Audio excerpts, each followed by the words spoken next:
आज अगर SC ST OBC, जब मैं अपने विधानसभा में घूमता हूँ, गलियों में झुग्गियों में जाता हूँ, अपने एससी एसटी कैटेगरी के घरों में जब घूमता हूँ और वहां जाकर के देखता हूँ, तो 100 हमारे एससी एसटी ओबीसी माइनॉरिटी के बच्चों में 98 बच्चे मेरे पढ़े लिखे बेरोजगार हैं। मैं बात गलत बोल रहा हूँ या सही बोल रहा हूँ? और उसका कारण है ये जनरल कैटेगरी। अब जनरल कैटेगरी में क्या है कि वो चंद जो 3.5% ब्राह्मण जाति के लोग हैं, उस जनरल कैटेगरी का 90% सीटें वो कब्जा कर रहे हैं अपने व्यवस्थाओं से, अपने संसाधनों से, अपने मंत्री के माध्यम से, अपने डायरेक्टर और चेयरमैन के माध्यम से, अपने यूनिवर्सिटी में वाइस चांसलर के माध्यम से। जनरल कैटेगरी में आप देखोगे 90% सीटें सिर्फ ब्राह्मण समुदाय के लोग लेके जा रहे हैं। और इसका उद्देश्य क्या था? इस देश में जाति का विनाश करना। और वो लोग क्या कर रहे हैं? जातिवाद को बढ़ावा देने का काम कर रहे हैं इस जनरल कैटेगरी के माध्यम से। अब ऐसा हमारे परिवार के बड़े, मेरे बड़े भाई श्री राजेंद्र पाल गौतम जी इस मंच से और इस सदन में मौजूद हमारे विद्वान प्रोफेसर रतन लाल जी, मेरे बड़े, हम लोग मूंछल जीजा जी कहते हैं, मेरे बड़े भाई विजेंद्र जी, और यहाँ पे आए हुए मेरी सारी बहनें, मेरी आंटियां और मेरी भाभी जी, आप सबको मैं प्रणाम करता हूँ। आज का जो विषय है वो इस देश में हो रहे सबसे बड़ा घोटाला के बारे में मैं आपको बताने जा रहा हूँ। शायद आप लोगों ने कभी इसके बारे में सोचा भी नहीं कि दुनिया में जो सबसे बड़ा घोटाला हो रहा है, उस घोटाला के बारे में कहीं चर्चा तक नहीं हो रही है, और हम लोग उस पर खामोश हैं क्योंकि उसके बारे में हमें जानकारी तक नहीं। और वो घोटाला है जनरल कैटेगरी की नौकरियां जो सरकारी व्यवस्थाओं में लाई गई है। हम लोगों को समझना पड़ेगा कि ये जनरल जो अनरिजर्व कैटेगरी की नौकरियां हैं, वो नौकरी होती क्या है और उसका उद्देश्य क्या होना चाहिए था। जो जनरल कैटेगरी की नौकरियां हैं, आज के तारीख में 40.5% के आसपास ये नौकरियां हैं जो जनरल कैटेगरी के लोगों को दिया जाता है।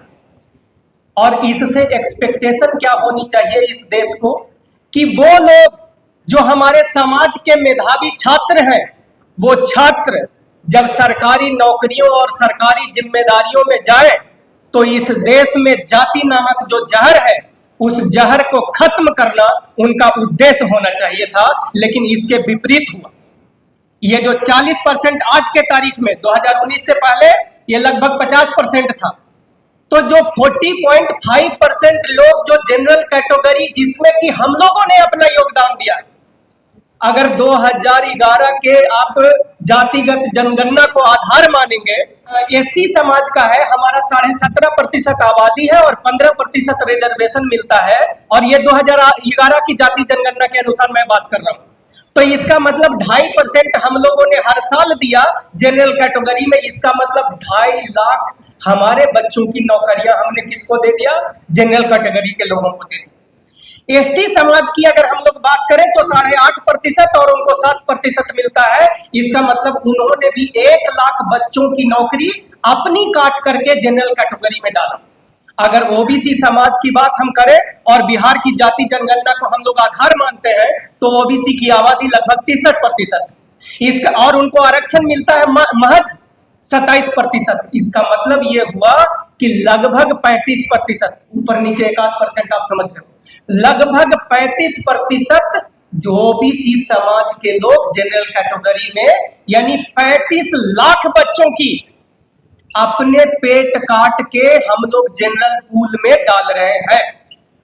और यहां एक कैटेगरी और बनाया गया 2019 में, जिसको आप लोग कहते हो ईडब्ल्यूएस कैटेगरी, और वो है किसके लिए? सवर्णों के लिए। और सवर्ण का कितना है जनसंख्या? 10%। उनको आरक्षण कितना मिल रहा है? 10%। यानी जितना उनका था वो सारा वो ले गए।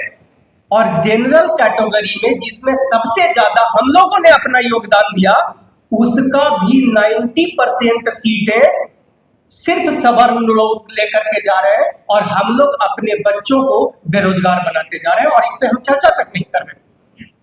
ये बात समझ में आई आप लोगों को? ये कितना महत्वपूर्ण है। आज अगर SC ST OBC, जब मैं अपने विधानसभा में घूमता हूँ, गलियों में झुग्गियों में जाता हूँ, अपने SC ST कैटेगरी के घरों में जब घूमता हूँ और वहां जाकर के देखता हूँ, तो 100 हमारे SC ST OBC माइनॉरिटी के बच्चों में 98 बच्चे मेरे पढ़े लिखे बेरोजगार हैं। मैं बात गलत बोल रहा हूँ या सही बोल रहा हूँ? और उसका कारण है ये जनरल कैटेगरी। अब जनरल कैटेगरी में क्या है कि वो चंद जो 3.5% ब्राह्मण जाति के लोग हैं, उस जनरल कैटेगरी का 90% सीटें वो कब्जा कर रहे हैं अपने व्यवस्थाओं से, अपने संसाधनों से, अपने मंत्री के माध्यम से, अपने डायरेक्टर और चेयरमैन के माध्यम से, अपने यूनिवर्सिटी में वाइस चांसलर के माध्यम से। जनरल कैटेगरी में आप देखोगे 90% सीटें सिर्फ ब्राह्मण समुदाय के लोग लेके जा रहे हैं। और इसका उद्देश्य क्या था? इस देश में जाति का विनाश करना। और वो लोग क्या कर रहे हैं? जातिवाद को बढ़ावा देने का काम कर रहे हैं इस जनरल कैटेगरी के माध्यम से। अब मैं समझाता हूं कैसे। आप इंटरव्यू में चले जाना, आज दिल्ली यूनिवर्सिटी में आप देखोगे कि जितनी भी सरकारी नौकरियां हैं, उसमें एक क्लास 1 में क्या होता है? इंटरव्यू होता है। इंटरव्यू में 90% लोग जो इंटरव्यू बोर्ड में बैठने वाले लोग हैं, वो सारे जनरल कैटेगरी के आते हैं। और तब मेरे SC बच्चों को जब देखते हैं, नंबर ये डिजर्व करते हैं 45 और उनको देते हैं 25, वो नौकरी से बाहर। OBC के बच्चों को देखते हैं, वो नंबर डिजर्व करेंगे 50, उनको नंबर देंगे 30, वो नौकरी से बाहर। और बाद में उनको NFS करके उन्हीं सीटों को बाद में अगर बार बार वो 3 या 4 बार ऐसा होता है, उसके बाद उसको जनरल कैटेगरी में डाल देते हैं और उन्हीं सीटों पर जनरल कैटेगरी के बच्चों को अपॉइंट कर लिया जा रहा है। तब हमारे बच्चे आज बेरोजगार होते जा रहे हैं। तो देखिए, इसका हमारे विद्वानों ने, हमारे समाज के प्रबुद्ध जो यहाँ पे बैठे हैं, आप लोगों की मेहनत, मशक्कत और आपकी शोध ने एक नया व्यवस्था का इजाद किया है। और वो व्यवस्था क्या है? राष्ट्र निर्माण कैटेगरी। और राष्ट्र निर्माण कैटेगरी एक ऐसा यंत्र है, एक ऐसा हथियार है जो हमारे देश से जाति नाम के जहर को खत्म कर देने का काम करेगा। कैसे खत्म करेगा? ये जनरल कैटेगरी है क्या? जो 40% आज के तारीख में जनरल कैटेगरी का जो पूल है, उस पूल में हम लोगों का ये मानना है कि उसमें कम से कम उसका 25% सीटें SC ST OBC माइनॉरिटी और उन लोगों के लिए रिजर्व किया जाए जो इंटर कैटेगरी शादियां करते हो। ये बात समझ में? कोई SC का बच्चा कोई OBC से शादी कर ले तो उसको माना जाएगा राष्ट्र निर्माण कैटेगरी का वो हिस्सा होगा। और जब आने वाले समय में नौकरियां निकलेगी तो इस बच्चे को आरक्षण या रिजर्वेशन दिया जाएगा और उसको उसके आधार पर नौकरी दी जाएगी। एक इकोनॉमिक्स का एक थ्योरी है और फंडामेंटल जो है, जो कहता है कि incentive attracts human beings, people. लोगों को अगर इंसेंटिव दोगे तो उसको वो अट्रैक्ट करता है। अब मैं आपको बताता हूं कि सरकारी नौकरियों की मैं बात क्यों कर रहा हूं। आपको जब 7th पे कमीशन को देखोगे तो उसके अनुसार ये बात पता चल गया कि इस देश में लगभग 32 लाख लोग जो है वो सरकारी नौकरी सेंट्रल गवर्नमेंट में करते हैं। ये 7th पे कमीशन का रिपोर्ट है, ये मैं नहीं कर रहा हूं, ये डाटा परफेक्ट है, आप लोग बाद में चेक कर सकते हैं। उसके बाद मैं आपको बताता हूं बिहार की जाति जनगणना को अगर आप लोग आधार मानेंगे तो बिहार में लगभग 20 लाख के आसपास स्टेट गवर्नमेंट के एम्प्लॉय हैं। और बिहार जैसे भारत में लगभग 20 ऐसे स्टेट हैं जहां की लगभग 20 लाख के आसपास व्यक्ति है जो सरकारी नौकरी करता है स्टेट गवर्नमेंट में। यानी मिला जुला के 4 करोड़ आपका स्टेट गवर्नमेंट में हो गया, 32 लाख ये हो गया, यानी टोटल नौकरियां 4 करोड़ 32 लाख हो गया। और 4 करोड़ 32 लाख में अगर एक व्यक्ति की उम्र मान लो 30 साल नौकरी करने का है तो एक साल में लगभग 14 लाख लोग जो है सरकारी नौकरियों से सेवानिवृत्त होते हैं। और जब सेवानिवृत्त होते हैं इसका मतलब उतने लोग अपॉइंट भी होते हैं।